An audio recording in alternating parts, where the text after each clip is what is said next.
رسول کریم وعلی آلہ وصحبہ اجمعین، اما بعد۔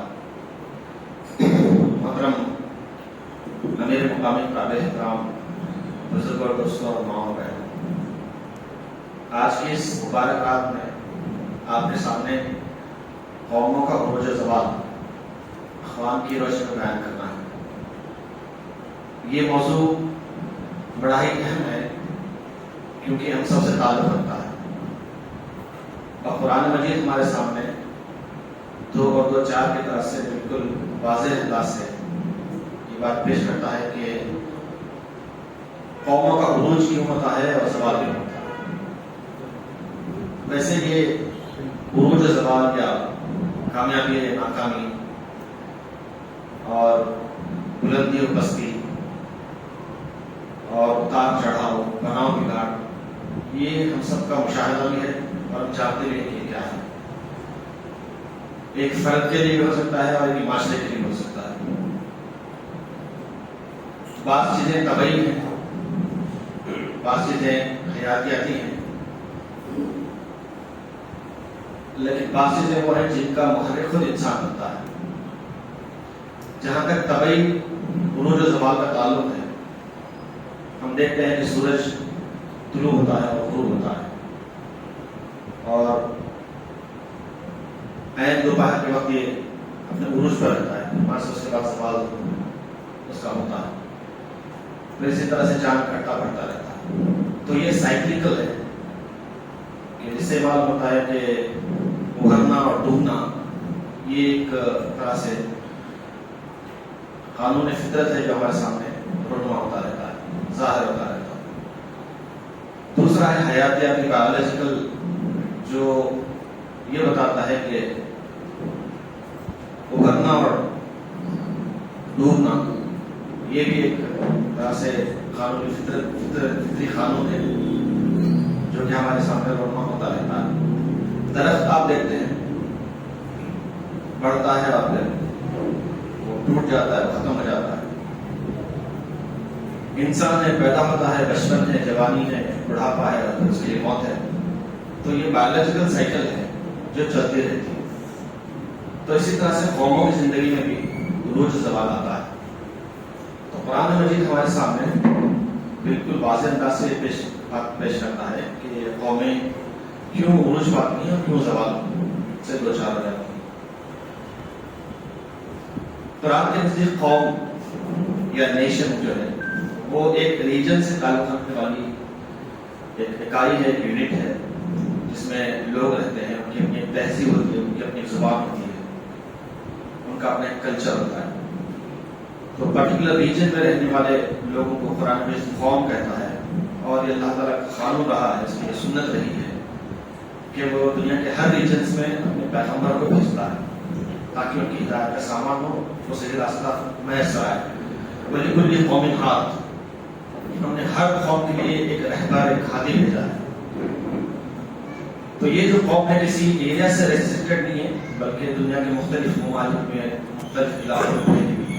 تو اللہ تعالیٰ نے ان کی ہدایت اور رہنمائی کے لیے پیغمبر کو بھیجا، اور جن قوموں نے پیغمبر کی بات مان لی وہ ترقی یافتہ ہوئے، وہ عروج پر پہنچے، اور جنہوں نے نہیں مانا، جنہوں نے انکار کیا، ان کا زوال ہوا۔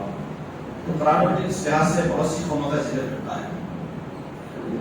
آدم علیہ السلام کے بعد سیدنا نوح علیہ السلام کا ذکر ہمارے سامنے آتا ہے، اور سیدنا نوح علیہ السلام کی دعوتی کوشش کا ایک تفصیلی خاکہ قرآن مجید پیش کرتا ہے۔ آپ جانتے ہیں کہ 900 سال سے زائد آپ نے اللہ کی راہ میں لوگوں کو دعوت دی، اور خود آپ کے کہنا ہے قال انی دعوت قومی لیلا و نہارا، اے پروردگار میں نے اپنی قوم کو دن اور رات پکارا، فلم یزدہم دعائی الا فرارا، لیکن میری یہ جو دعوت تھی، میری یہ جو پکار تھی، ان کے فرار میں اضافہ کی، وہ مجھ سے قریب آنے کے بجائے دور چلے جاتے ہیں، دور چلے گئے۔ تو اللہ اس کے برگزیدہ نبی نے یہ بات ہمارے سامنے رکھی ہے، قرآن کے ذریعے سے بات واضح ہوتی ہے کہ نوح علیہ السلام نے اپنی قوم کا دن و رات پکارا، لیکن وہ مان کر نہیں دی۔ اکثر لوگ ایسے تھے جنہوں نے انکار کیا، تو اللہ تبارک تعالیٰ نے انہیں عذاب سے دوچار کر دیا. پھر آپ کے سامنے حضرت شعیب علیہ السلام آتے ہیں, حضرت ہود علیہ السلام آتے ہیں, حضرت صالح علیہ السلام آتے ہیں, جن کی قوموں کا الگ الگ انداز سے ذکر کیا گیا.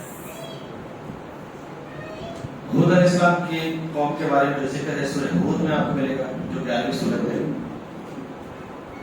اور سورہ شعراء میں ملے گا جو 26ویں سورت ہے.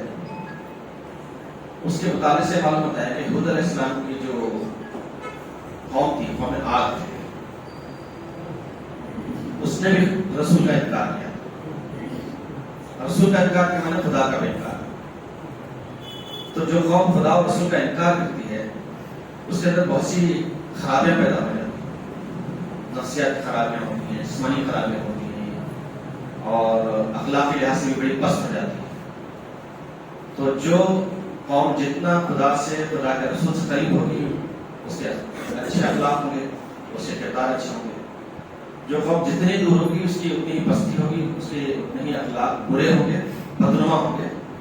اور یہی ذکر قرآن میں کرتا ہے کہ کس طرح سے ان کے اندر اخلاقی بگاڑ آیا, کیسے انہوں نے معاشرے میں اپنا وجود کھو دیا, اپنا مقام کھو دیا. تو عاد قوم کے بارے میں آتا ہے کہ انہوں نے اللہ کا انکار کیا, اللہ کے رسول کا انکار کیا, اور خرابیاں ان کے اندر پیدا ہو گئی, جن کی وجہ سے یہ طے ہو گیا کہ ان کا اب رہنا صحیح نہیں, ان کا اب دنیا میں رہنا جسٹیفائبل نہیں ہے. اللہ نے ان کو بھی عذاب سے دوچار کر دیا. پھر قوم سمود ہے صالح علیہ السلام کی, اس کا بھی کم و بیش یہی حال رہا کہ اللہ تعالیٰ نے اس کو بہت سی نعمتوں سے نوازا تھا. بہت طاقتور قوم تھی اور اس وقت کی جدید ٹیکنالوجی کی وہ حامل تھی, لیکن اس کے باوجود بھی وہ خدا کا انکار کرتی ہے, خدا کے رسول کا انکار کرتی ہے, اور عذاب سے اللہ تعالیٰ کے دوچار میں رہتی ہے. شعیب علیہ السلام کی قوم کے بارے میں اللہ تعالیٰ فرماتا ہے کہ اس نے بھی انکار کیا اللہ کے رسول کا, اور نتیجتاً اس کے اندر ایسی خرابیاں پیدا ہو گئی کہ جس کی وجہ سے معاشرے میں بدامنی پھیلنے لگی, نام کی کمی ان کے اندر آ گئی. تو سرسری سے اگر آپ کو مطالعہ کریں قوموں کا, جو کہ قرآن میں کا ذکر کرتا ہے, مختصر تفصیل ہوتا ہے, اس سے یہ بات معلوم ہوتی ہے کہ جو بنیادی وجوہات نہیں ہے سوال کی, ان میں ایک تو اعمال سے متعلق ہے اور دوسرا ان کے اخلاق سے متعلق ہے. اعمال اور اخلاق, اعمال اور اخلاق کی بنیاد پر اللہ تعالیٰ نے ان کو زوال سے دوچار کر دیا اگر وہ اس معیار پر نہیں رہے, اور جن کی معیار پر ہے اللہ تعالیٰ نے ان کو ترقی دی, ان کو عروج پر پہنچایا. تو اس طرح سے قرآن مجید ہمارے سامنے اس دنیا کو ایک شہادت کے طور پر پیش کرتا ہے. جس دنیا میں ہم رہتے ہیں وہ دنیا ایک شاہد بنی ہوئی ہے, شہادت پیش کرتی ہے کہ دنیا میں آنے والی قوم کا کیا کیا انجام ہوا ہے. اور اللہ تعالیٰ سے یہ کہتا ہے سیروا فی الارض فانظر کیف کان عاقبۃ المکذبین. تو پھر کر دیکھو دنیا میں کہ ان لوگوں کا کیا انجام ہوا ہے جنہوں نے ہمیں جھٹلایا. فانظر کیف کان عاقبۃ المکذبین, ان لوگوں کا کیا انجام ہوا ہے جنہوں نے ہمیں جھٹلایا ہے, جنہوں نے ہمارے ساتھ جرم کیا ہے. جو مجرمین ہیں اور جو مکذبین ہیں, جنہوں نے جرم کیا, جنہوں نے جھٹلایا, ان کا انجام اللہ تعالیٰ نے ہمارے ساتھ پیش کر دیا. اگر آپ کو دیکھنا ہے تو آپ جائیں, مدائن اسرائیل لے جائیں, آپ کو نظر آئیں, اور مصر جائیں, آپ کو نظر آئیں. اس طرح کئی عربین کنٹریز ہیں جہاں پر اللہ تعالیٰ نے وہ شواہد پیش فرمائے ہیں, وہ یہ بتاتے ہیں کہ جن قوموں نے اللہ اس کے رسول کا انکار کیا ان کے ساتھ کیا معاملہ ہو. نہ صرف یہ بلکہ اللہ تبارک تعالیٰ نے ان کا ایک الگ انداز سے ڈسکرپشن کرتا ہے, یہ بتاتا ہے کہ دیکھو انہوں نے کیا کیا اور ہم نے ان کے ساتھ کیا کیا. وقت مکر الذین من قبلہم, بجائے یہ کہ اللہ اس رسول کی باتوں کو مانتے, انہوں نے مکر کیا, چالیں چلی اللہ اس رسول کے خلاف. اللہ تعالیٰ فرماتا ہے فَأَتَى اللَّهُ بُنْيَانَهُم مِّنَ الْقَوَاعِدِ, اللہ تعالیٰ نے ان کی جو مکر کی عمارت تھی اس کو جڑ سے اکھاڑ کر پھینک دیا. فَخَرَّ عَلَيْهِمُ السَّقْفُ مِن فَوْقِهِمْ, اور اوپر سے چھت ان کے اوپر گر گئی. وَآتَاهُمُ الْعَذَابُ مِنْ حَيْثُ لَا يَشْعُرُونَ, اور ایسے مقام سے عذاب آیا کہ جو جہاں ان کا رحم و گمان بھی نہیں جاتا. تو یہ جو ڈسکرپشن ہے نا, اس سے اندازہ ہوتا ہے کہ اللہ تعالیٰ نے ان کو کیسے تباہ کیا اور ان کی تباہی کا اصل سبب کیا تھا. کہ انہوں نے مکر کیا تھا. فانظر کیف کان عاقبۃ مکرہم، اللہ تعالیٰ فرماتا ہے دیکھو کہ مکر کا کیا انجام ہوا ہے. انا دمرناہم وقومهم اجمعین، ہم نے ان کو بھی ان کی قوموں کو تباہ کر دیا. فتلک بیوتہم خاویۃ بما ظلموا، اور ان کے گھر خالی پڑے ہیں اس ظلم کی وجہ سے جو انہوں نے کیا.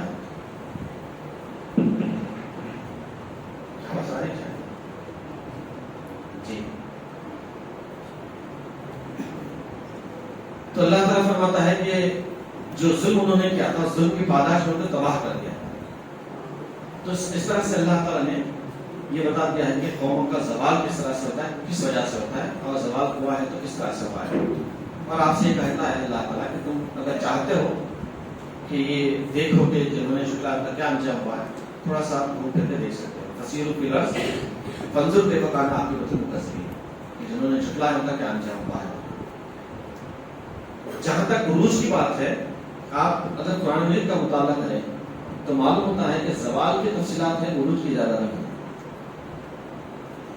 زوال کے سلسلے کی بہت ساری باتیں آپ کے سامنے ہیں، مختصر ہی صحیح، لیکن عروج کے بارے میں یہی اللہ تعالیٰ فرماتا ہے کہ ہم نے ان کو نجات دے دی. وَنَجَّيْنَاهُمْ، ہم نے ان کو نجات دے دی. اور اللہ تعالیٰ نے دنیا میں بھی سربلندی عطا کی اور آخرت میں بھی سربلندی عطا کی. تو اگر اللہ تعالیٰ ان کے عروج کا ذکر فرماتا تو ظاہر بات ہے اس وقت کے حالات کے مطابق ہوتا ہو. اور عروج جو ہے نا حالت کے مطابق ہی ہوتا ہے.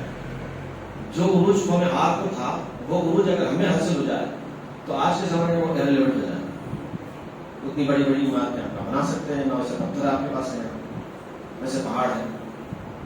تو وہ جو ٹیکنالوجی ان کے پاس تھی اس سے انہوں نے استفادہ کیا اور اپنے زمانے میں ان کو عروج حاصل رہا. لیکن اللہ اس کے رسول کی نافرمانی کی، اللہ نے ان کو عذاب سے دو چار کر دیا. تو قرآن مجید کا جو انداز ہے وہ زوال کو تفصیل سے بتاتا ہے، عروج کو بہت کم بلکہ اشارت اس کا ذکر کر دیتا ہے. تو اس کی وجہ ہم یہ سمجھتے ہیں کہ عروج جو آپ کا ہوگا آپ کے حالات کے مطابق ہوگا. عروج یقینی ہے، عروج یقینی ہے. جو اللہ کے رسول کو مانتے ہیں وہی غالب رہنے اللہ تعالیٰ نے طے کر دیا ہے. کتب اللہ اغلبن انا ورسول، اللہ نے لکھ دیا ہے کہ میں اور میرے رسول غالب ہونے والے ہیں، غالب رہنے والے ہیں. تو ظاہر بات ہے جو اللہ اور اس کے رسول کو ماننے والے ہیں وہ بھی غالب رہیں گے. تو یہ ڈسکرپشن میں باتیں آتی ہیں ہمارے سامنے کہ اللہ تعالیٰ نے کس طرح سے قوموں کا عروج و زوال بیان کرتا ہے. لیکن اگر آپ اسپیسیفکلی یہ دیکھنا چاہیں کہ زوال جو ہوتا ہے اور جو بد اخلاقیاں سامنے آتی ہیں وہ کس طرح کی ہیں، تو آپ بنی اسرائیل کی مثال اپنے سامنے رکھ سکتے ہیں، کیونکہ اللہ تعالیٰ نے اس قوم کا بڑا تفصیل سے ذکر فرمایا قرآن میں. اور یہ قوم اللہ تعالیٰ کی بڑی چہیتی قوم تھی. یا بنی اسرائیل اذکروا نعمتی التي انعمت علیکم، اللہ تعالیٰ نے جگہ جگہ اس کا ذکر فرمایا ہے کہ اے بنی اسرائیل یاد کرو اللہ کی اس نعمت کو جو اس نے تم پر کی. اور اللہ تعالیٰ فرماتا ہے کہ ہم نے تم کو تمام عالم پر فضیلت عطا کی. فضلتکم علی العالمین، ایسی ویسی نعمتیں نہیں تھی بلکہ ایسی نعمتیں تمہارے لیے تھی کہ تم دنیا کے امام بن گئے. لیکن خرابیاں اس کے اندر پیدا ہو گئی اور ہٹن بھی پیدا ہو گئی. وقت کے گزرنے کے ساتھ ساتھ جو بد اخلاقیاں تھیں، اخلاقی خرابیاں تھیں وہ سامنے آنے لگیں. جو سب سے پہلی اخلاقی خرابی جس کا ذکر قرآن مجید کرتا ہے وہ نافرمانی ہے. اللہ اور رسول صلی اللہ علیہ وسلم کی کھلی نافرمانی، اور اس قدر کھلی نافرمانی ہے کہ اس کی مثال قرآن دوسروں کی پیش نہیں کرتا. کہ وہ کہتے ہیں کہ ایسا بنتا اور ربک فقاتل انھا ہاہنا قاعدون، جب رسول سے کہتے ہیں کہ چلو دشمن سے لڑنا ہے، چلو اللہ کے راہ میں کام کرنا ہے، تو کہتے ہیں تم جاؤ تمہارا خدا جاؤ، ہم تو یہیں بیٹھے رہیں گے. ایسا بنتا اور ربک فقاتل، جاؤ تم اور تمہارا رب لڑو، ہم تو یہیں رہیں گے. تو اللہ تبارک و تعالیٰ نے ان کی جو اخلاقی خرابیاں بیان فرمائی ہیں ان میں سر فہرست نافرمانی ہے اللہ اس کے رسول. یہاں تک کہ موسیٰ علیہ السلام سے کہتے ہیں کہ یا قومی لما تؤذوننی وقد تعلمون ان رسول اللہ الیکم، اے میری قوم تم مجھے کیوں تکلیف دیتے ہو، تم جانتے ہو کہ میں اللہ کا رسول ہوں. اس قدر تکلیف دیتی تھی یہ قوم اپنے رسول کو کہ جس کی کوئی انتہا نہیں تھی. یہاں تک کہ رسول یہ کہتے ہیں کہ تم مجھے کیوں تکلیف دیتے ہو. اللہ تعالیٰ اس کی تشخیص کر کے فرماتا ہے کہ فلما ذاقوا اذاق اللہ قلوبهم، ان کے دل میں ٹیڑھ پیدا ہو گیا تھا، اللہ نے اس کو مزید ٹیڑھا کر دیا. تو معلوم یہ ہوا کہ نافرمانی اگر کرتے رہیں تو دل ٹیڑھا ہو جاتا ہے. رسول کو علیہ السلام فرماتے ہیں کہ دل میں زر لگ جاتا ہے اور وزن بڑھتا چلا جاتا ہے جب تک کہ انسان توبہ نہ کرے، سچی توبہ نہ کرے. تو قرآن مجید نے ان کا یہ پہلا تذکرہ اس طرح سے فرمایا ہے کہ وہ اللہ اس رسول کے نافرمان تھے، کھلی نافرمانی کرتے تھے. پھر اس کے بعد میں یہ ذکر کیا ہے کہ ان کے اندر غرور تکبر آ گیا. یہ دوسری خرابی تھی جو ان کے اندر پیدا ہو گئی. اللہ کے بندوں کو تو ہمبل ہونا چاہیے اور بہت ہی خاص سارا رویہ ان کا ہونا چاہیے. اپنے آپ کو کچھ نہ سمجھیں، ڈاؤن ٹو ارتھ جو بولتے ہیں نا، تو اس طرح سے ہونا چاہیے. ایمان کا سب تقاضا بھی ہے، یہ ایمان کا حاصل بھی ہے. لیکن بنی اسرائیل کا معاملہ یہ تھا کہ ان کے اندر غرور تکبر آ گیا. نحن احباء اللہ، ہم اللہ کے بندے ہیں، ہم اللہ کے چہیتے بندے ہیں. لن تمسنا النار الا ایام معدودات، ہم کو آگ نہیں چھوئے گی. اتنا کانفیڈنٹ تھا، ہم اللہ کے اتنے چہیتے ہیں کہ ہم کو آگ چھوئے گی نہیں. لن تمسنا النار، ہم کو نہیں چھوئے گی الا ایام معدودات. اگر ہوا کسی وجہ سے تو چند دنوں کے لیے ہو سکتا ہے کہ ہم کچھ عذاب ملے، کچھ سزا ملے. تو یہ ان کا کانفیڈنس لیول تھا. قالوا كونوا هودا ونصارى تهتدوا، وہ یہ کہتے تھے کہ یہودی بن جاؤ یا نصارہ بن جاؤ تو تم فلاح پا جاؤ. حالانکہ ان کی نافرمانی اس لیول کی تھی کہ اللہ کے رسول ان پر لعنت فرماتے ہیں. ان کا یہ کہنا ہے کہ تم کو یہودی اور عیسائی بن جانا چاہیے. پھر تیسری خرابی کی یہ بتاتا ہے کہ ان کے اندر عدل و انصاف کا کوئی مادہ نہیں بچا. ظلم اور بربریت ان کی پہچان بن گئی. اللہ تبارک تعالیٰ نے فرعون کی مثال سے سمجھ کی کہ وہ فرعون کیسا تھا، اس نے کس طرح سے لوگوں کو تقسیم کر کے رکھا تھا. عدل و انصاف کی دھجیاں انہوں نے اڑا دی تھی. اپنا کوئی کرتا تو چھوڑ دیتے، کوئی دوسرا کرتا تو اس کو پکڑتے. اللہ کے رسول نے اسی کی مثال دی تھی کہ پہلے کی قوم اس لیے تباہ ہوئی کہ اگر ان کے معاشرے کا بڑا آدمی کوئی گناہ کرتا تو اس کو چھوڑتے، اور اگر کوئی معمولی سا کوئی گناہ کرتا آدمی تو اس کو پکڑتے. تو یہ جو عدل انصاف کے تقاضوں کی کھلا خلاف ورزی ہے، یہ تباہی کی طرف لے جاتی ہے. اللہ تعالیٰ نے بنی اسرائیل کو ہمارے سامنے پیش کرتے ہوئے بتایا ہے کہ ان کے اندر بھی خرابی پائی جاتی ہے. وجعل اهلها شيعا، اللہ تعالیٰ فرماتا ہے کہ یہ جو فرعون تھا اس نے لوگوں کو تقسیم کر کے رکھا تھا اور ہر ایک کے حقوق اس نے اپنے طور سے دے دیے تھے. بڑے لیول کے جو لوگ ہیں، چھوٹے لیول کے جو لوگ ہیں، جو درمیانی لیول کے جو لوگ ہیں، ان کے حقوق کیا رہیں گے اس نے تعین کر دیا تھا. پھر ایک بات یہ بھی بتائی جاتی ہے کہ ان کے اندر تکریم انسانیت کا جو مادہ تھا وہ بھی بہت ہی کمزور ہو چکا تھا کہ وہ ایک دوسرے کی تقریب نہیں کرتے تھے، انسانی جان کا احترام نہیں کرتے تھے. چنانچہ وہ آیت جو ہم اکثر کوٹ کرتے ہیں وہ انہی سے متعلق تھی. انہیں کو یہ کہا گیا تھا کہ ایک جان کو بچانا ساری انسان کو بچانے کا ہے. فمن احیاها فکانما احیا الناس جميعا. اس کا پس منظر یہی بتایا جاتا ہے کہ ان کے اندر کوئی احترام باقی نہیں رہا تھا. اس قدر وہ ظالم بن گئے تھے کہ جان لینا ان کے لیے بڑا آسان تھا. اب نفس پرستی، اپنے آپ کو بڑا سمجھنا، اپنے آپ کو سب کچھ سمجھنا اور اپنے معاملات ہی کو فائنل سمجھنا اور الٹیمیٹ سمجھنا، یہ بھی ایک خرابی تھی جو ان کے اندر پیدا ہو. تو قرآن مجید نے بڑے واضح انداز سے ان کی یہ خرابیاں ہمارے سامنے پیش کرنا ہے اور یہ کہا ہے کہ اس وجہ سے ان کے اندر خرابیاں، ان خرابیوں کی وجہ سے ان کے اندر بہت سی بد اخلاقیاں پیدا ہو گئی تھی. ان کا وجود خود دھرتی پر بوجھ ہو گیا. اللہ تعالیٰ فرماتا ضربت علیہم الذلۃ والمسکنۃ وباؤوا بغضب من اللہ. تو ہم سورہ فاتحہ میں جو دعا مانگتے ہیں نا، مغضوبی علیہم الضالین، مغضوب سے مراد یہی بتایا جاتا ہے کہ بنی اسرائیل یہود ہیں کہ جنہوں نے اللہ کے غضب کا دعویٰ کی. تو اس طرح سے اللہ تبارک تعالیٰ نے زوال کی جو پہچان ہے وہ بیان فرمائی. جیسے کہ آپ سے عرض کیا گیا، قرآن مجید میں عروج و زوال کے لیے جو ضابطے بیان کیے گئے صرف دو ہیں، ایک تو اعمال ہے، دوسرے اخلاق ہے. اللہ تعالیٰ یہ نہیں کہتا ہے کہ آپ مادی لحاظ سے کتنے ترقی یافتہ ہیں. چنانچہ قرآن میں یہ بھی بیان کیا گیا ہے کہ ایسی کئی قومیں ہلاک ہوئی جو مادی اعتبار سے بڑی پاورفل تھی. وَكَمْ أَهْلَكْنَا مِنْ قَرْيَةٍ بَطِرَتْ مَعِیشَتَهَا، ہم نے کئی بستے کو ہلاک کر دیا جو اپنی معیشت پر اطراء کر رہے تھے.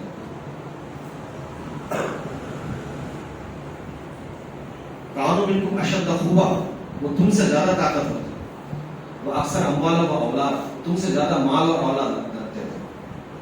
التی لم یخلق مثلها فی البلاد، ایسے لوگ کبھی دنیا میں پیدا نہیں کیے گئے تھے جو اس وقت موجود تھے، اتنے پاورفل تھے، لیکن ان کی مادی ترقی ان کو عروج پر ہمیشہ کے لیے نہیں رہ سکتی، زوال پذیر ہو گئے وہ اس وجہ سے کہ ان کے اندر اخلاقی خرابیاں آ گئی تھی اور اللہ اس کے رسول کا انکار کرنے لگے۔ تو معلوم یہ ہوا کہ اللہ اس کے رسول کی اطاعت کی اصل کامیابی ہے، مادی ترقی معیار نہیں ہے، عروج کا ملا بہت اچھی بات ہے، نہیں تو کوئی بات نہیں۔ ترقی کا جو معیار بتاتا، عروج کا جو معیار بتاتا ہے قرآن میں، تو یہ کہ آپ اللہ اس کے رسول کی اطاعت کرنے والے ہر معاملے میں، کیونکہ دنیا فائنل ڈیسٹینیشن نہیں ہے، فائنل ڈیسٹینیشن ہوتا تو ظاہر بات ہے وہ ایک معیار ہو جاتا۔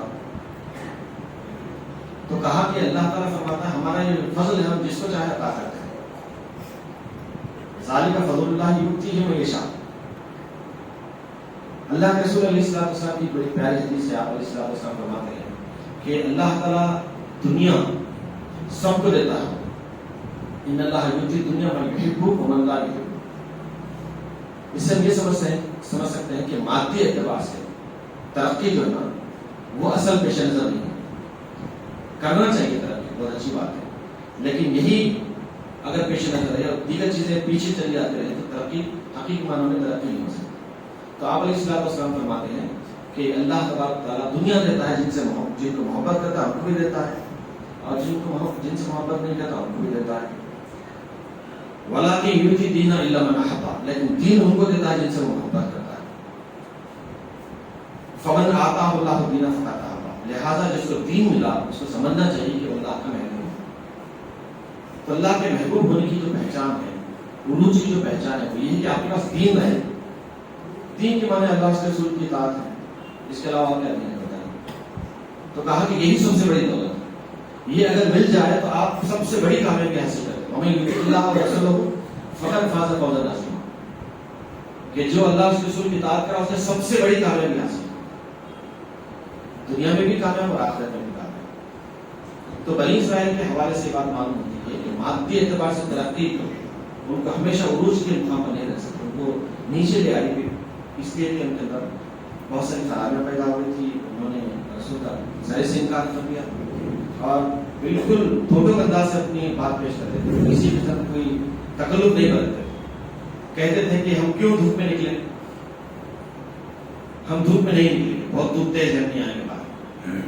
تو اللہ تعالیٰ فرماتا ہے کہ اپنی قوم سے یہ کہو کہ قُلْ نَارُ جَهَنَّمَ أَشَدُّ حَرًّا، ان سے یہ کہو کہ جہنم کی آگ اس سے زیادہ تیز ہوتی ہے۔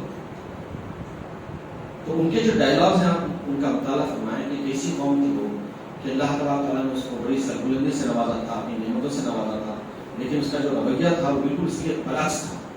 نعمتوں کے ملنے کے بعد اللہ کا شکر ادا کرنا اور اس کے بتائے ہوئے راستے پر چلنا یہ مطلوب ہے، اس کی الگ رقم ادا کیا جاتا ہے تو ظاہر بات ہے کفران نعمت ہوگا۔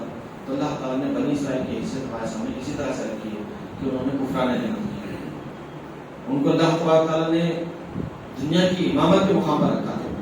فضلتکم علی العالمین کا اللہ تعالیٰ نے کہ میں نے تمام عالم پر تم کو فضیلت دی، لیکن وہ وہاں سے معزول کر دی گئے۔ اور یہ جو تحویل قبلہ ہے نا، تحویل قبلہ جو ہے نا ان کی تاریخ کا سب سے بڑا موڑ ہے ان کے، اور ان کے اندر جو احساس محرومی آج بھی پائی جاتی ہے وہ اسی وجہ سے کہ بنی اسحاق سے ہٹ کر بنی اسماعیل سے آخری پیغمبر آ گئے۔ ان کے جو اعمال تھے، ان کے جو رویے تھے ایسے تھے کہ ان کو مزید یہ خیال نہیں دی جا سکتی، تو اللہ تعالیٰ نے ان کو معذور کر دیا۔ تو ہم سمجھتے ہیں کہ قوموں کے عروج زوال کے سلسلے میں بنی اسرائیل کا جو نمونہ ہے ہمارے سامنے رہنا چاہیے۔ اللہ تعالیٰ نے اس کا بات تفصیل سے ذکر فرمایا۔ اب رہی بات عروج کی، جن کو اللہ تعالیٰ نے عروج نصیب فرمایا، جن کو اللہ نے ترقی نصیب فرمائی، جن کو اللہ تعالیٰ نے سربلند فرمایا معاشرے میں، ان کی بھی خوبی اللہ تعالیٰ بیان فرماتا ہے۔ اور سب سے پہلی خوبی جو بیان فرماتا ہے وہ یہ ہے کہ وہ لوگ ایمان لانے والے اور اللہ سے ڈرنے والے، ایمان اور تقویٰ عروج کی بنیاد بنتے ہیں۔ تو آپ یہ کہہ سکتے ہیں کہ جو زوال پذیر ہوتی ہے قومیوں کے اندر، نہ ایمان ہوتا ہے نہ تقویٰ ہوتا ہے۔ وَلَوْ أَنَّ أَهْلَ الْقُرَىٰ، کہ یہ جو بستی والے ہیں، آمنوا واتقوا، اگر وہ لوگ ایمان لاتے اور تقویٰ اختیار کرتے، اللہ تعالیٰ فرماتا ہے وَفَتَحْنَا بَرَكَاتٍ مِنَ السَّمَاءِ وَالْأَرْضِ، ہم آسمان سے برکتیں نازل کرنا، زمین اور آسمان سے برکتیں نازل ہوئی، لیکن انہوں نے انکار کیا. اللہ تعالیٰ فرماتا ہے پھر وہی بات کہ انہوں نے انکار کیا، مطلب یہ کہ نہ وہ ایمان لائے. انہوں نے کہا فَكَذَّبُوهُ وَلَٰكِن كَذَّبُوا، اللہ تعالیٰ فرماتا ہے کہ انہوں نے انکار کر دیا. فَأَخَذْنَاهُم بِمَا كَانُوا يَكْسِبُونَ، ہم نے اس وجہ سے ان کو پکڑ لیا کہ انہوں نے انکار کر دیا. انکار کرنے کی وجہ سے اللہ تعالیٰ نے ان کو پکڑ دیا اور ان کو زوال سے دو چار کر دیا. تو اس سے بات معلوم ہوتی ہے کہ عروج کے لیے، ترقی کے لیے اللہ تعالیٰ ایمان اور تقوی کو لازم قرار دیتا ہے. اب یہ ہم سمجھ سکتے ہیں کہ ایمان کیسے ہم کو ایک ترقی یافتہ قوم میں تبدیل کر دیتا ہے. یہ بات پوری اجتماعی ہو رہی ہے. یہ جو ترقی اور عروج کی بات ہے نا، اجتماعی ہے، انفرادی نہیں. تو ہم اگر ایمان لانے والے ہیں اور ایمان لائے ہیں، ہم نے ایمان لایا ہے، تو ہمارے اندر جو ایمان ہے ہمیں یہ دیکھنا چاہیے کہ ہم کو کیسے ترقی کی راہ پر ڈال سکتا ہے یا ہم کو ڈالا ہے. جب اللہ تبارک تعالیٰ فرماتا ہے کہ ایمان اور تقویٰ عروج کا اور ترقی کا ذریعہ ہے تو لازم ہونا چاہیے، لیکن ہمیں یہ دیکھنا چاہیے کہ ہمارا ایمان اصل ہے کس حالت میں. تو قرآن مجید میں وہ پیرامیٹرز بھی بتائے گئے ہیں، وہ اسٹینڈرڈز بھی بتائے گئے ہیں کہ جن کو سامنے رکھ کر آپ چیک کر سکتے ہیں کہ آپ کا ایمان کس حالت میں. کیا آپ کو یہ ایمان ترقی کی راہ پر لے جا سکتا ہے، کیا الٹا آپ کو نیچے لے جا سکتا ہے. کیونکہ ایمان کی جو حالت ہے رسول اکرم صلی اللہ علیہ وسلم فرماتے ہیں کہ وہ ایک جیسی نہیں رہتی. ایمان و یزداد و ینقص، ایمان گھٹتا بڑھتا رہتا ہے، ایک حالت میں اسٹیشنری نہیں ہوتا. آپ جتنا زیادہ فوکس رہیں گے، جتنا زیادہ توجہ دیں گے، آپ کا ایمان بڑھے گا. جتنی زیادہ توجہ نہیں ہوگی، کمی ہوگی، تساہلی ہوگی، تو ظاہر کرتے وہ کم ہوتا چلا جائے. تو دن میں 5 وقت کی نمازیں ہیں، کثرت سے ذکر اذکار ہیں اور مختلف نیک اعمال انجام دینے کی جو توجہ دلائی گئی ہے، اس سے معلوم ہوتا ہے کہ ہمیشہ ہم کو کار خیر میں متوجہ رہنا چاہیے، تب کہیں جا کر ایمان بڑھ سکتا ہے. ایمان اگر بڑھ جائے تو آپ کے عمل سے لازماً تبدیلی آئے گی، لازماً تبدیلی آئے گی، اس میں کوئی دو رائے نہیں. روشنی اگر ہے تو اندھیرا دور ہو جائے گا، اس میں کوئی دو رائے نہیں. روشنی چاہے کیسی کیوں نہ ہو، اگر وہ اپنا وجود رکھتی ہے تو اندھیرا نہیں رہتا. تو ایمان کی یہی حالت ہوتی ہے کہ اگر وہ ہے صحیح معاملہ ہے تو اس کے اطراف میں اندھیرا نہیں ہوتا ہے، بلکہ روشنی کی روشنی. تو اللہ تعالیٰ اپنے احسانات ہم پر واضح فرماتا ہے اور یہ کہتا ہے کہ ہم تم کو عروج کے راہ پر لائے. اللہ ولی الذین آمنوا، کہ اللہ تعالیٰ ایمان لانے والوں کا ساتھی ہے، ولی ہے، مددگار ہے. یخرجہم من الظلمات الی النور، کہ وہ ان کو اندھیروں سے نکال کر روشنی میں لاتا ہے. اہل ایمان کا ذکر اللہ تبارک تعالیٰ فرماتا ہے اس لیے کہ ان کو اللہ نے اندھیروں سے نکال کر روشنی میں لایا. تو قرآن مجید نے مختلف انداز سے سلسلے میں ہمارے سامنے تفصیلات رکھی ہیں. اس سے معلوم ہوتا ہے کہ ایمان کیا ہے اور کیسے یہ تبدیلی کا ذریعہ ہوتا ہے. اللہ تعالیٰ فرماتا ہے کہ اگر آپ یہ چاہتے ہیں کہ آپ سیدھے راستے پر رہیں اور آپ اپنے مقصد کو حاصل کرنے والے بنیں، کبھی تھکے نہیں، کبھی رکے نہیں، تو آپ کو اپنے ایمان کے مطابق عمل کرنا ہے. الذین آمنوا وعملوا الصالحات سیہدیہم ربہم بایمانہم. اللہ تعالیٰ اس ایمان کے بدلے، اس عمل صالح کے بدلے ان کو سیدھے راستے پر چلائے گا. ان کا راستہ کبھی ٹیڑھا نہیں ہوگا، وہ اپنے مقصد سے کبھی دور نہیں ہوگی، بلکہ مقصد کی طرف بڑھتے رہیں گے. ان کی نسلیں بھی مقصد کی طرف بڑھتے رہیں گے. حضرت ابراہیم علیہ السلام کی جو دعا تھی نا، وہ یہی دعا ہے کہ مرکز کی طرف مرکوز ہے اس کی طرف جو ان کا مرکز و محور ہے، جو صحیح و جوہر ان کا مرکز و محور ہے، اسی طرف ان کی توجہ ہے. کہتے ہیں کہ میں بھی اور میری اولاد اس کے لیے کام کرتے رہے. اللہ سے دعا کرتے ہیں کہ پروردگار میری آنے والی نسلوں کو بھی یہ اس کام کی توفیق عطا فرما. وہ دعا ہمارے سامنے ہے. تو یہ ایمان جو ہے وہ ہمارے اندر تبدیلی لاتا ہے اور ہم اس قابل بنتے ہیں کہ ہم معاشرے میں تبدیلی لائیں اور اس تبدیلی کی دنیا میں ہم عروج پانے والی قوم معلوم ہوتی ہے، ملت معلوم ہوتی ہے. تو قرآن مجید نے اسی کا ذکر کیا ہے کہ اگر آپ ایمان والے ہیں اور عمل صالح کرتے ہیں تو رحمان لوگوں کے دلوں میں آپ کی محبت پیدا کر دے گا. کسی طرح کی گیمٹ کرنے کی، کسی طرح کی ٹرک کی، کسی طرح کی کوئی کرپشن کی ضرورت نہیں ہے کہ آپ لوگوں کو لال بھر کے لاتے ہیں اور اپنا اسٹرینتھ بتاتے ہیں. یہ دنیا والوں کا کام ہے. لیکن جو اللہ والوں کا کام ہوتا ہے، لوگوں کے دلوں میں محبت پیدا ہو جاتی ہے ان کے اپنے ایمان اور ان کے صالح کی وجہ سے. الذین آمنوا وعملوا الصالحات سیجعل لهم الرحمن ودا، جو لوگ ایمان لاتے ہیں، عمل صالح کرتے ہیں، رحمان لوگوں کے دلوں میں محبت پیدا کرتا ہے. آپ کو نہیں چھوڑیں گے لوگ. آپ اگر کہیں چھپ بھی جائیں گے تو آپ کو نکال کے لائیں کہ بھائی آپ ہمارے اپنے قائد ہیں. تو دیکھیے کیسے ایمان آپ کو دنیا کا قائد بنا دیتا ہے. اس میں کسی قسم کا کوئی ہم کو غیر فطری معاملہ نہیں معلوم، بالکل فطری بات ہے. آپ ہیں اللہ کے لیے کام کر رہے ہیں، کوئی ویسٹڈ انٹرسٹ آپ کے پیش نظر نہیں ہے، اور آپ کے سامنے یہ سب چیزیں ہیں، اور آپ ایک کے بعد ایک میدان سر کرتے چلے جا رہے ہیں اور لوگوں کے دل میں جگہ بناتے چلے جا رہے ہیں. تو ایسا ہی ہوتا ہے. تو اللہ تعالیٰ فرماتا ہے کہ کیا واقعی آپ کا ایسا ایمان ہے؟ آپ کو دیکھنا چاہیے. ایمان کیسے معلوم ہوگا؟ ایمان کیسے معلوم ہوگا؟ ایمان کو تو ہم نہ دیکھ سکتے ہیں نہ میجر کر سکتے ہیں. جب یہ کہا کہ ایمان گھٹتا بڑھتا رہتا ہے تو کیسے معلوم ہوگا کہ ہمارا ایمان گھٹا ہے بڑھا ہے؟ تو اس کے سلسلے میں یہ بات ہے کہ آپ کا عمل بتاتا ہے کہ آپ کا ایمان کس طرح ہے. جتنا زیادہ اخلاص کے ساتھ آپ عمل کریں گے آپ کا ایمان اتنا ہی پختہ ٹھہرائے گا. اللہ کے علاوہ کوئی پیش نظر آپ کے نہیں رہے، کیونکہ وہ ایمان جو ہے وہ اللہ اس رسول کا ایمان ہے. ظاہر بات ہے جو عمل ہوگا اسی کی مناسبت سے ہوگا. کوئی اور شخص سامنے تو نہیں آ سکے گی، کوئی اور ویسٹرن انڈسٹری سامنے نہیں آ سکے گا.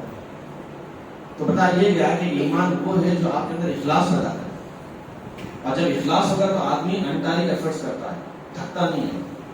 ورنہ نام و نمود کی بات ہوتی ہے نا تو آدمی تھک جاتا ہے، بہانے بنا دیتا ہے کہ ایسا نہیں ہو سکتا ویسا نہیں ہو سکتا. لیکن جس کے اندر اخلاص ہے وہ کسی کی پرواہ نہیں کرتا. ولا یخافون لومۃ لائم، ملامت کرنے والوں کی ملامت سے وہ نہیں ڈرتا. تو ہم یہ سمجھ سکتے ہیں کہ کیوں اللہ تعالیٰ نے ایمان کو عروج کا ذریعہ بتایا. تو وہ سٹینڈرڈز ہمارے اپنے سامنے رہنے چاہیے جن کا ذکر اللہ تعالیٰ فرماتا ہے. بڑی مشہور آیتیں ہیں سورہ انفال کی. اللہ تعالیٰ فرماتا ہے کہ انما المؤمنون الذین اذا ذکر اللہ وجلت قلوبهم، کہ اہل ایمان تو وہ ہیں، ایمان والے تو وہ ہیں کہ جن کے سامنے اللہ کا ذکر کیا جائے تو ان کے دل لرز جاتے ہیں، ان کے دل کانپتے ہیں. میں اکثر اس آیت کے سلسلے میں سوچتا ہوں کہ کیوں میرا دل نہیں کانپتا. اللہ کا نام میں بھی لیتا ہوں، میرے سامنے بھی اللہ کا نام لیا جاتا ہے. وَإِذَا تُلِيَتْ عَلَيْهِمْ آيَاتُهُ زَادَتْهُمْ إِيمَانًا، جب آیتیں پڑھی جاتی ہیں تو ایمان بڑھ جاتا ہے. ہم نے جو تراویح میں قرأت سنی اور خود ہم نے کلام پڑھا ہے تو ہم کو قرآن پیش کرتا ہے کہ دیکھو اگر آپ کو واقعی زمانے کا امام بننا ہے تو آپ کو ایسا ایمان ہونا چاہیے کہ آپ اللہ کا ذکر سن کے لرز جائیں، اور یہ کہ جب آیتیں پڑھی جائے تو آپ کا ایمان تازہ ہو جائے، آپ کا ایمان بڑھ جائے. بس اتنی سی بات ہمارے مسئلے کا حل ہو سکتی ہے کہ اللہ اس رسول ایسا کہتے ہیں تو ایسا کرنا چاہیے. بس یہ ایک بات، نہ کورٹ کچہری کی ضرورت ہے نہ کسی خارجی کی ضرورت ہے. اللہ کے رسول صلی اللہ علیہ وسلم کے زمانے میں ایسی تھی، جب اللہ اس رسول کا واسطہ دیا جاتا کہہ دیا جاتا تو بات ختم ہو جاتی، کوئی جھگڑا ہی نہیں ہوتا. اور اللہ تعالیٰ یہی فرماتا ہے وَاتَّقُوا اللَّهَ الَّذِي تَسَاءَلُونَ بِهِ، اس خدا سے ڈرو جس کا واسطہ دے کر تم اپنے حق مانگتے ہیں. یہی ہمارے لیے فرسٹ اینڈ فائنل ہے کہ ہمارے درمیان نزاع ہے، کوئی مسئلہ ہے، بس یہ کہتے ہیں کہ اللہ اس رسول ایسا کہتے ہیں، بس ہم کو باز آ جانا چاہیے.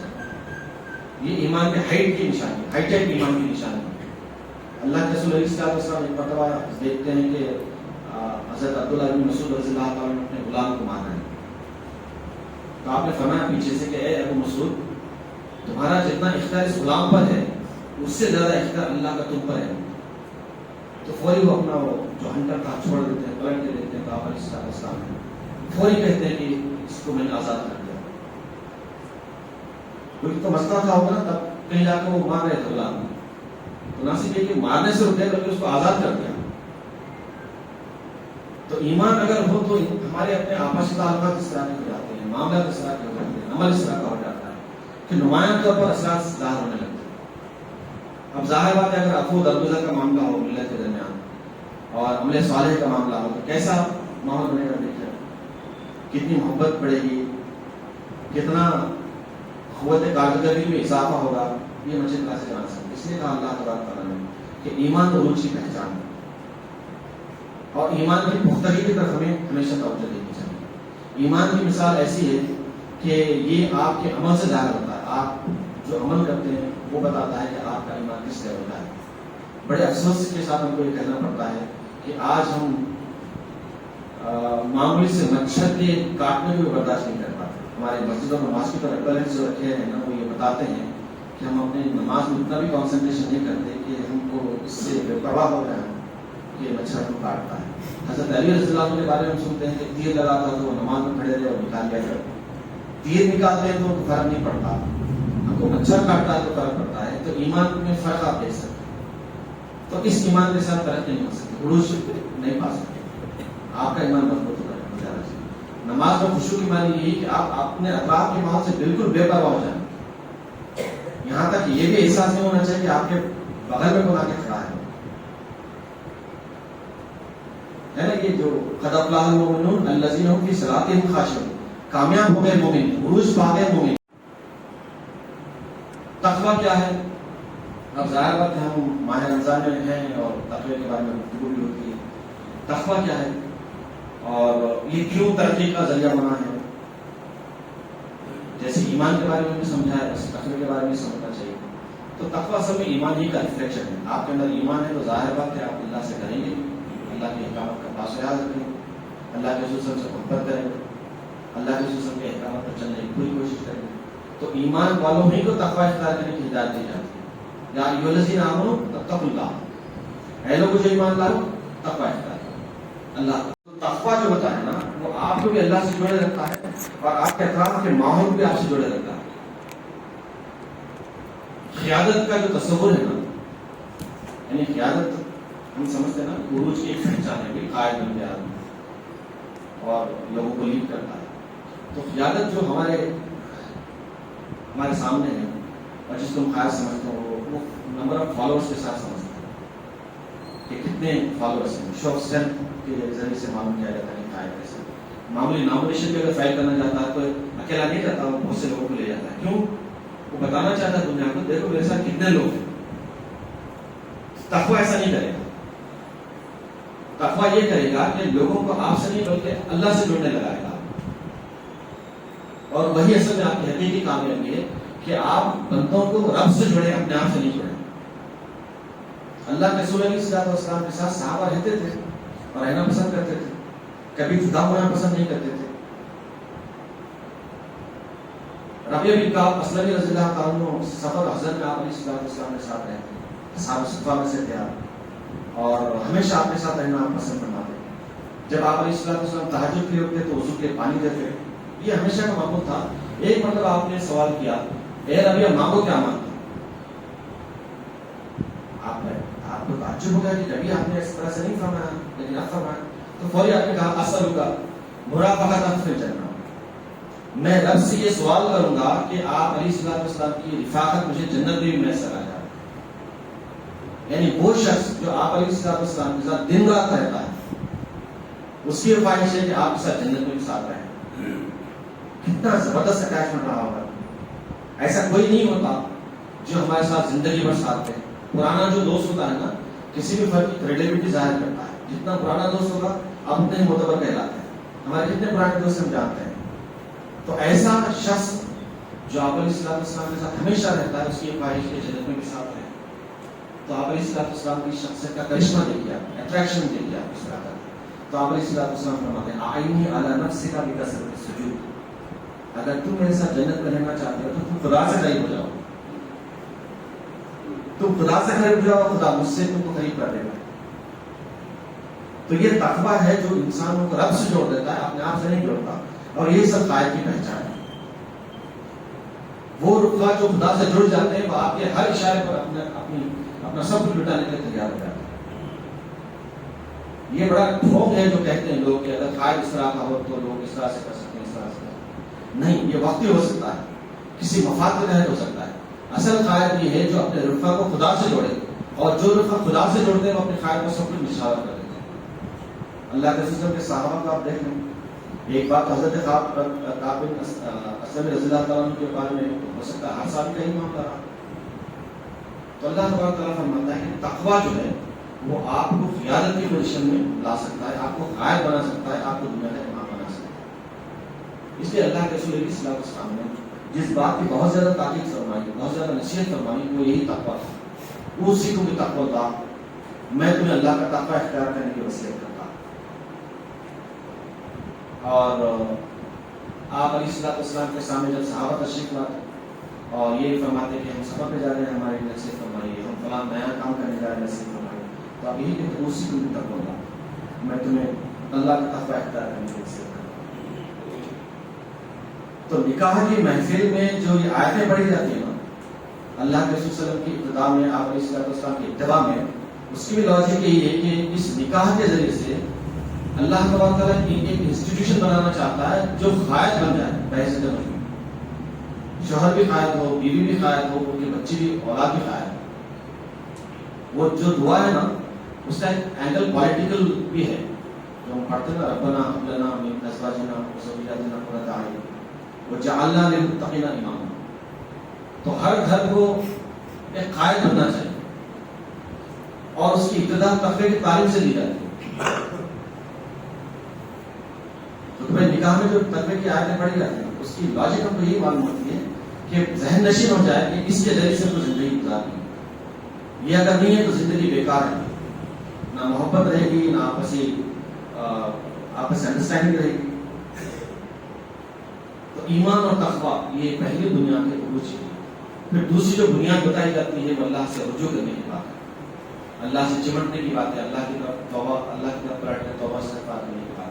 نوح علیہ السلام کا ذکر اللہ تعالیٰ فرماتا ہے کہ انہوں نے یہی کہا کہ یا قومی، اے میری قوم، اللہ سے استغفار کرو، فقلت استغفروا ربکم انہ کان غفارا، کہ تم اپنے رب سے معافی مانگو، مغفرت چاہو، وہ تمہیں معاف کرے گا، تمہیں مغفرت کر دے گا۔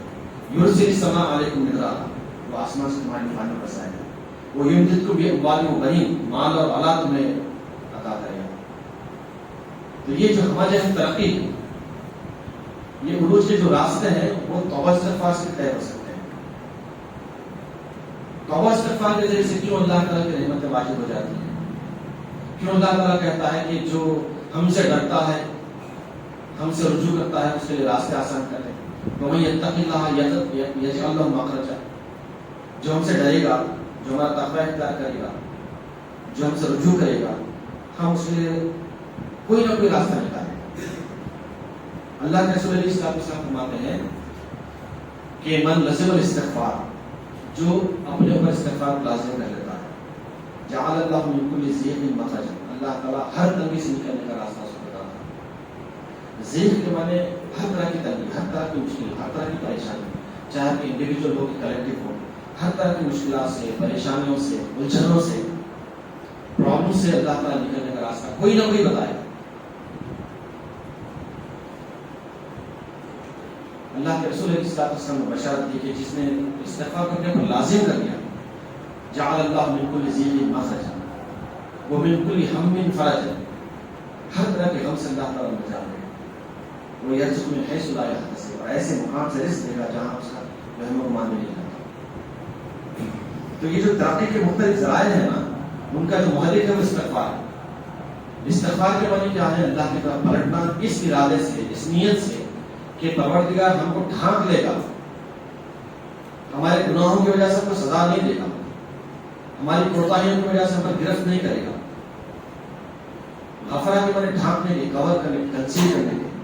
تو اللہ تعالیٰ سے ہم رجوع کرتے ہیں، گناہ ہم نے کیا ہے، اعتراف کرتے ہیں، حقیقت پسند کرتے ہیں اور اللہ کی طرف رجوع کرتے ہیں، تو اللہ تبارک تعالیٰ اس حقیقت پسندی کو ہماری اسٹرینتھ بناتا ہے اور ہم محنت کرنے کے قابل بنتے ہیں، جی توڑ محنت کرنے کے قابل بنتے ہیں، اللہ تعالیٰ کی مدد اور رہنمائی آتی ہے اور ہم ترقی کرتے ہیں۔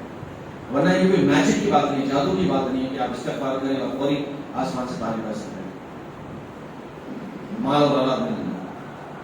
تو استغفار جب آپ کرتے ہیں تو آپ کا رویہ حقیقت پسندانہ بن جاتا ہے اور آپ اپنے عمل سے اللہ کی رحمت کے مستحق ہو جاتے ہیں۔ تو اس لیے رسول اکرم صلی اللہ علیہ وسلم نے استغفار کی بڑی فضیلت بیان فرمائی۔ یہ کہا کہ اگر آپ اپنے نامہ اعمال میں، اپنے نامہ اعمال میں آپ نے اگر کثرت استغفار پا لیا تو آپ کے لیے مبارکباد ہے۔ طوبیٰ لمن وجد فی صحیفۃ استغفار کثیرا، مبارکباد ہے اس شخص کے لیے جو اپنے نامہ اعمال میں کثرت استغفار پاتا ہے۔ استغفار کرنے کا طریقہ کیا ہوگا؟ اللہ کے رسول فرماتے ہیں دن میں 70 مرتبہ 100 مرتبہ توبہ کرتا ہوں۔ کیا ہمارا اپنا طریقہ ہوگا استغفار کا؟ اس پر ہمیں سوچنا چاہیے۔ استغفار کا طریقہ آپ جو بھی اختیار کریں، نیت بھی ہو کہ آپ اس گناہ کی طرف، اس لفظ کی طرف دوبارہ نہیں جائیں گے جو کہ ہو چکا ہے، وہ غلطی دوبارہ نہیں کریں گے جو ہو چکی ہے۔ غلطی سے اگر ہو جائے، بحث بشر کے اگر ہو جائے تو ہو جائے، اس کا کوئی اس کی کوئی گارنٹی نہیں دے سکتے کہ نہیں ہو سکتی ہے، بشر ہے، لیکن ارادہ یہ ہو کہ ہم نہیں کریں، ارادہ تب نہیں کرنا چاہیے، غیر ارادی طور پر ہو جائے تو ہو جائے، اللہ تعالیٰ معاف کرنے والا ہے۔ تو تیسری بات قرآن مجید یہ بیان فرماتا ہے کہ اگر آپ کو عروج حاصل کرنا ہے تو آپ کو اس دین کو قائم کرنا چاہیے جس دین کو آپ ماننے والے ہیں۔ اللہ تبارک تعالیٰ نے اس کی مثال بڑے بڑے پیغمبروں کا ذکر کرتے ہوئے کی، یہ نوح علیہ السلام کا ذکر ہے، ابراہیم علیہ السلام کا ذکر ہے، موسیٰ علیہ السلام کا ذکر ہے، عیسیٰ علیہ السلام کا ذکر ہے۔ ان سب کے لیے یہ لازم کر دیا گیا تھا کہ وہ دین کو قائم کریں۔ تو دین کی اقامت عروج کا ذریعہ ہوتی ہے۔ دین کی اقامت کیا ہے؟ آپ کے ایمان اور تقوی اور استغفار کا حاصل ہے۔ آپ جو ایمان رکھتے ہیں نا وہ ایمانی حرارت کا حاصل ہے کہ آپ اس ایمان کو عام کرتے ہیں، یہ تو اقامت دین ہے۔ اقامت دین کی معنی یہ ہے کہ ہم اس دین کو عام کریں جس کو ہم مانتے ہیں۔ دین کے معنی تو یہی ہے، ایمان ہے، تقوی ہے، وغیرہ وغیرہ۔ تو اس کو پھیلانے کا جو نظم ہونا چاہیے وہ بڑا ہی شاندار انداز کا ہونا چاہیے، اس کا جو انداز وہ بڑا ہی باوقار ہونا چاہیے۔ کوئی اور ویسٹرن انٹرسٹ پیچھے نظر نہ رہے، کوئی اور مفاد پیچھے نظر نہ رہے، بلکہ یہ کہ ہم اللہ کی رضا حاصل کریں، اللہ کی خوشنودی حاصل کریں اور آخرت میں کامیابی حاصل کریں۔ تو تین بنیادی باتیں اللہ تبارک تعالیٰ عروج کے بارے میں بیان فرماتا ہے، اور یہ بھی کہتا ہے کہ اگر آپ کو دیکھنا ہے کہ جن قوموں نے ترقی دنیا میں حاصل کی ہے، دیکھ لو ان کے اندر یہ چیزیں پائی جاتی ہیں، ایمان، تقویٰ، وہ اللہ کی طرف بار بار رجوع کرنے والے اور اللہ تعالیٰ کے دین پر چلنے والے اور اس کو لوگوں تک پہنچانے والے۔ تو اقامت دین کسی ایک دینی جماعت کا کام نہیں ہے، کسی ایک تحریک کا کام نہیں ہے، بلکہ بحثیت مجموعی ملت کا کام ہے۔ اللہ تعالیٰ نے اسی کے لیے پیدا کیا امت اسلام، کنتم خیر امۃ اخرجت للناس۔ یہ اس بات کی شہادت ہے کہ اللہ تعالیٰ آپ کو عروج کے مقام پر دیکھنا چاہتا ہے کہ اس نے آپ کو انسانوں کے لیے نکالا ہے۔ ہم اپنے لیے نہیں پیدا کیے، ہم تو انسانوں کے لیے پیدا کیے۔ چنانچہ یہ تمام عبادتیں جو ہے ہم کو انسانوں کی خدمت کے لیے تیار کرتی ہیں۔ ہر عبادت کا جو ایک پہلو ہے فضیلت کا، وہ انسانی خدمت سے جڑا ہے۔ آپ دیکھ لیجیے نماز کو، دیکھ لیجیے آپ، نماز کیا ہے؟ اللہ کی یاد کے لیے نماز پڑھی جاتی ہے، اقیم الصلاۃ علی ذکر۔ لیکن نماز سے جو اثر پڑتا ہے وہ یہ ہے کہ یہ برائی سے بھلائی سے روکتی ہے۔ تو اگر کوئی برائی سے روکا تو کیا کرے گا؟ نیکی کو پھیلائے گا۔ تو نیکی کو پھیلانے کا معاملہ وہاں پر حذف کر دیا گیا، بیان نہیں کیا گیا۔ تو مطلب یہ ہے کہ اگر آپ برائی سے بچیں گے تو نیکی کریں گے، اسراف سے بچیں گے تو صدقہ وغیرہ کر سکیں گے، بے حیائی سے بچیں گے تو حیا کے پاسدار بنیں گے۔ تو اس لیے رسول کریم صلی اللہ علیہ وسلم فرماتے ہیں لا صلاۃ لمن لم یصلی الصلاۃ، اس شخص کی نماز نہیں جو نماز کی اطاعت نہیں کرتا۔ تو صحابہ نے اس کہ نماز کی اطاعت کی معنی ہے، تو آپ علیہ الصلوۃ والسلام فرماتے ہیں کہ نماز بے حیائی سے برائی سے روکی تو ہم کو جانا چاہیے۔ پھر زکوٰۃ کیا ہے؟ یہ بھی اللہ کا حق ہے جو ہم ادا کرتے ہیں بندوں کے لیے۔ اللہ تعالیٰ نے فرض قرار دیا کہ ہم زکوٰۃ دیں۔ رسول کریم صلی اللہ علیہ وسلم فرماتے ہیں کہ زکوٰۃ جو ہے نا یہ سرکولیشن آف ویلتھ ہے، اور معاشرے کے تباہ کو جو معاملہ ہوتا ہے وہ کانسنٹریشن آف ویلتھ ہے۔ آج ہمارے ملک میں جو پاورٹی ہے، جو انمپلائمنٹ ہے، اس کی بنیادی وجہ یہ ہے کہ کانسنٹریشن آف ویلتھ زیادہ ہو گیا ہے۔ ابھی حالیہ جو رپورٹ آئی ہے، دنیا میں جو بلینئرز ہیں تعداد کے لحاظ سے ہمارا ملک تیسرے نمبر پر ہے آج، مور دین 160 billionaires. Concentration of wealth, poverty زیادہ ہو گئی، انمپلائمنٹ زیادہ ہو گئی، تو وہ معاشرہ ترقی نہیں کر سکتا جہاں پر دولت مرکوز ہو جاتی ہے۔ کروڑوں روپے لے کر بھاگ لے کر، ایسا نہیں ہمارے ملک کی تاریخ آپ دیکھ سکتے ہیں۔ اس کی امپلیکیشن ابھی سامنے نہیں ہے، اس کے جو ریپرکیشن ہے وہ ابھی سامنے نہیں آئیں گے، آنے والے دنوں میں سامنے آ سکتے ہیں۔ ہزاروں کروڑوں، بلکہ ان کا شمار مشکل ہو گیا، اتنی بڑی دولت ہے۔ تو دین نے اس کا ایک آسان طریقہ یہ بتایا کہ آپ اس کو سرکولیٹ کریں۔ سرکولیشن آف ویلتھ معاشرے کی حیات ہے، معاشرے کی زندگی ہے۔ تو اس لیے آپ علیہ السلام فرماتے ہیں زکوٰۃ کیا ہے؟ تخرجوا من اغنیائہم، تمہارے ایک ساہوکاروں میں اس کو لیا جائے گا، تمہارے ساہوکاروں میں سے پیسے کلکٹ کیا جائے گا، تردوا الی فقرائہم، تمہارے فقراء میں اس کو تقسیم کر دیا جائے گا۔ وہ بھی آپ دیکھیں کہ انسان سے نہیں کرے۔ تو مطلب یہی ہے کہ اللہ تبارک تعالیٰ ہم کو اپنی عبادات کے ذریعے سے انسانوں کی خدمت کے لیے تیار کرتا ہے، اور انسانوں سے جو ہمارا تعلق رہے گا وہ دین کی بنیاد پر رہے گا۔ تأمرون بالمعروف وتنہون عن المنکر، معروف اور منکر دین میں ہے نا، دین سے ہٹ کر تو معروف اور منکر نہیں ہے۔ تو جب آپ معروف و منکر کا کام کریں گے، معروفات کو پھیلائیں گے، نیکیوں کو پھیلائیں گے، برائی سے لوگوں کو روکیں گے، تو ظاہر بات ہے دین ہی کی بنیاد پر تو ہوگا سب. تو انسانوں سے جو ہمارا تعلق رہے گا وہ دین کی بنیاد پر رہے گا، کوئی اور مفاد پیش نظر نہیں رہے گا. لا نريد منکم جزاء ولا شکورا، یہ باتیں آپ کی طرف سے آئیں، یہ باتیں قرآن جو کہتا ہے وہ ہماری باتیں ہیں، یہ اللہ نے کہنا. انما نطعمکم لوجه اللہ، ہم تم کو اللہ کے واسطے کھلا رہے ہیں، یہ اللہ تھوڑی بولے گا. اللہ کہتا ہے کہ یہ میرے بندے بولیں گے جن کے اندر میرا ایمان ہے، جو دین کا صحیح فہم شعور رکھتے ہیں وہ یہ بولتے ہیں کہ ہم تم کو اللہ کے واسطے کھلا رہے ہیں. لا نريد منکم جزاء ولا شکورا، ہم کسی قسم کا شکر اور جزا نہیں چاہتے. ہماری رضا تو اللہ کے پاس ہے، اللہ ہمارے لیے کافی ہے، اللہ ہمارے لیے کافی ہے. تو یہ جو احساس ہے نا، یہ آپ کو بہت ہی زبردست طریقے سے آگے بڑھاتا ہے، آپ کے اندر بیچگی پیدا کرتا ہے، آپ کے اندر کیا کہتے ہیں اخلاص کی قوت پیدا کرتا ہے، آپ کے اندر عزم و حوصلہ پیدا کرتا ہے، اور آپ کسی کو خاطر میں نہیں لاتے. جعفر بن طیار رضی اللہ تعالیٰ عنہ کا واقعہ ہم سنتے ہیں، بھری محفل میں جاتے ہیں بادشاہ کے سامنے، تلوار لٹکتی ہے اور تلوار سے خالی پھٹتی ہے، کسی قسم کی پرواہ کیے بغیر آپ آگے بڑھتے ہیں. تو یہ جو شان و شوکت ہے نا، فقیر میں جو بادشاہت کا جو مزاج ہوتا ہے وہ اسی طرح سے بنتا ہے. ہم جانتے ہیں کہ اللہ ہمارے ساتھ ہے، یہ دنیا کی دولت ہے کہ ہم کیا کریں. تو اللہ تعالیٰ نے ہم کو یہی بتایا ہے وَلَهُ الْجَوَارِ الْمُنشَآتُ فِي الْبَحْرِ كَالْأَعْلَامِ، یہ سمندر میں جو آپ کو پہاڑ کے جیسے جہاز نظر آ رہے ہیں وہ ہمارے ہیں اللہ، حالانکہ اللہ کے نہیں ہے، انسانوں کے کسی کمپنی کے کسی ملک کے ہیں، لیکن اللہ تعالیٰ فرماتا ہے کہ وہ ہمارے. مطلب یہ ساری دنیا اللہ کی ہے، سارے انسان اللہ کے ہیں، سارے وسائل اللہ کے ہیں، سب کی سب چیزیں اللہ تعالیٰ نے مسخر کر دی ہیں. تو پھر انسان سے کیا ہو سکتا ہے؟ تو بندے کے اندر یہ اعلیٰ ظرفی آ جاتی ہے کہ وہ اپنے رب کا بندہ ہے اور رب کی عنایت پر اس کو مکمل بھروسہ ہوتا ہے اور وہی اس کے لیے کافی ہو جاتا ہے، بے نفسی اس کے اندر پیدا ہو جاتی ہے، بے لوث کو خدمت کرنے والا ہو جاتا ہے. تو یہ تین چیزیں اگر ہیں تو یقیناً عروج کا راستہ ہو سکتا ہے، ممکن ہو سکتا ہے، اس سے کوئی قرآن نہیں کرتا ہے. آخر میں یہ بات عرض کرنی ہے کہ آج کے جو حالات ہیں، جس طرح کے حالات سے گزر رہے ہیں، یہ تو قرآن حدیث کے روشنی میں یہ بات آئی کہ عروج زبان کا کیا فلسفہ ہے. مختصراً اور جتنا کچھ معلومات میں تھا آپ کے سامنے رکھا گیا. تو ابھی یہ ہے کہ ہم کو کرنا کیا چاہیے. ظاہر بات ہے عروج ہمارے پیش نظر رہے گا اور زوال سے اللہ تعالیٰ کی پناہ مانگی ہے. تو صرف دو باتیں پیش نظر رکھیں، ایک یہ کہ اصلاح کا کام مستقل ہوتا رہنا چاہیے اور تبدیلی کو یقینی بنانے کی آپ ہر سطح پر کوشش کریں.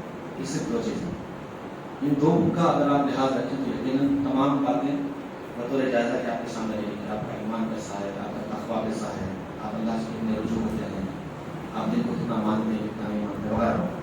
ایک ہے ہم ایک دوسرے کی اصلاح پر توجہ کریں، ہمارے گھر کی اصلاح پر توجہ کریں، ہمارے اداروں کی اصلاح پر توجہ کریں، ہمارے مساجد کی، ہمارے جو دینی مراکز ہیں ان کی اصلاح کی طرف توجہ کریں اور تبدیلی لائیں. تبدیلی لانا ضروری ہے. تبدیلی لانے کے ارادے کے بغیر تبدیلی نہیں آ سکتی. صدیاں گزر جائیں گی یقین مانے تبدیلی نہیں آ سکتی. ہم اکثر ایک مثال دیتے ہیں کہ ہمارے مسجدوں کے باہر فقیر بیٹھے رہتے ہیں، آخر کب تک بیٹھے رہیں گے؟ ہم دیکھیں بچپن میں، اب بھی دیکھ رہے ہیں، بڑے ہونے کے بعد بھی دیکھیں گے، آگے بھی دیکھیں گے، ہمارے بچے بھی دیکھیں گے، ہمارے والدین نے بھی دیکھا. کیا امت مسلمہ اس لیے پیدا ہوگی کہ لوگوں کے سامنے ہاتھ پھیلائے؟ جو امت ہاتھ پھیلائے گی وہ دنیا کو قیادت کا راستہ کیسے دکھائے گی؟ عروج کا راستہ کیسے دکھائے گی؟ تو کہیں کسی کے ذہن میں خیال آیا کہ ان فقراء کی غربت کو کیسے دور کیا جا سکتا ہے؟ بالکل آسانی کے ساتھ کیا جا سکتا ہے کہ کسی بھی شہر میں، ڈیٹا یہ بتاتا ہے کسی بھی شہر میں <1% جو ہے فقیر ہوتے ہیں، بیگرز ہوتے ہیں. 99% وہ لوگ ہوتے ہیں جو کھاتے پیتے ہوتے ہیں، ان کو کسی چیز کی محتاج اس طرح کی نہیں ہوتی جیسا فقیروں کو ہوتی. تو 99% لوگ مل کر بھی 1% لوگوں کی غربت کو یا غریبی کو دور نہیں کر پاتے. کیوں؟ اس کا توجہ نہیں. تو تبدیلی کا احساس ہو تو اللہ تعالیٰ اس ایسے ہوتا رہے گا. تو ایسے کئی ہمارے اپنے قابل اصلاح معاملات ہیں کہ جو یہ چاہتے ہیں کہ ہم فوری توجہ دیں. ہم چاہتے ہیں کہ اللہ تعالیٰ ہم کو عروج سے، ترقی سے ہمکنار فرمائے. تو ظاہر بات ہے اس پر توجہ دینی پڑے گی. تو ڈائریکٹ ایمان پر، تقوی پر، اس پر بات کرنے کی بجائے ایک پریکٹیکل اپروچ ہمیں یہ اختیار کرنا چاہیے کہ ہم بھی اصلاح پر، تبدیلی پر توجہ دیں اور ملت بھی اس طرف توجہ کریں. یہ عزم اور حوصلہ ہونا چاہیے کہ اللہ تعالیٰ ہمیں ہمیشہ کامیاب رکھے، کامران رکھے، ہم غالب نہ آئیں. کوئی ہم پر غالب نہ آئے، ہم غالب آ جائیں. تو یہ جو جذبہ ہے نا ہونا چاہیے. اللہ کے رسول صلی اللہ علیہ وسلم نے جو دعائیں ہمیں سکھائی ہیں ان میں یہی بات ہے کہ اللہ زدنا ولا تنقصنا، اے اللہ ہمارا اضافہ فرما، کمی نہ کرنا.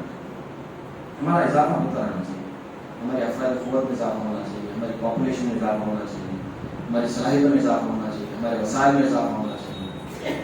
کسی قسم کی کمی نہیں ہونی چاہیے. وہ اکرمنا ولا تہنا، اے پروردگار ہم کو تو اکرام کر، ہمارا تو آنر کر، ہمیں تو عزت و سربلندی سے نواز، ہمیں ذلیل نہ کر.